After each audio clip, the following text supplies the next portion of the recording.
करायला गेला होता की नेमकं काय घडलं होतं, काय सांगा? सर्वात प्रथम आधी मी सर्व पत्रकारांचे स्वागत करतो. त्या ठिकाणी जी काही घटना झाली त्याबद्दल मी पहिला दिलगिरी व्यक्त करतो आणि मी ठासून सांगतो या ठिकाणी का मी महिला डॉक्टरवर हात उचललेला नाही. ही जी TV फुटेजमध्ये CC कॅमेरा फुटेजमध्ये जे येते ते कॅमेऱ्याचा अँगलमुळे येत असेल, ती महिला डॉक्टर माझ्या मुलीसारखी आहे म्हणून ती म्हणतो, एकेरी उल्लेख करतो. ती माझ्या मुलीसारखी आहे. तिचे मॅरेज झाले का नाही ते पण मला माहिती नाही. सतत कानाला बोलत होते, आमची रिक्वेस्ट ऐकत नव्हती आणि त्यामुळे मी तुझा फोन ठेव बाजूला, आमची कंप्लेंट आधी घे, काय तर आमची तक्रार घे, ऐकून घे, एवढंच मी तिला बोललो.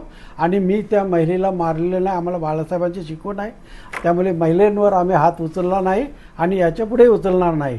आणि हे जे काय घडली घटना ह्या हॉस्पिटलच्या कमतरतेमुळे असेल तर ते हॉस्पिटल फुलफिल करण्याची जबाबदारी मी आतापासून चालू करेन.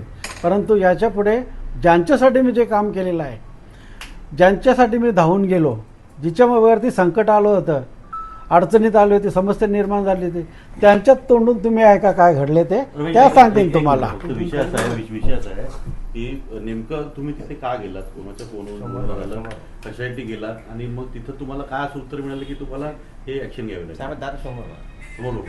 यांनी मला बोलावलं, मी फोन केला यांच्याच फोनवरती, त्यांना फोन द्या सांगितलं डॉक्टरांना.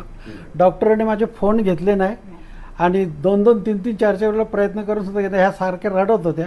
मला सिरियसनेस समजल्यामुळे मी तिथे गेलो आणि बाकीचे यांच्या तोंडून आहे का मी शेकडो शिव्या त्या ठिकाणी दिलेल्या आहेत, शेकडो शिव्या गुन्हा दाखल केलाय, आता तुमच्यावरती गुन्हा दाखल करण्यात आलेला आहे.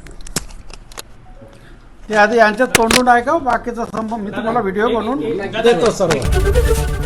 ABP माझा, उघडा डोळे बघा नीट.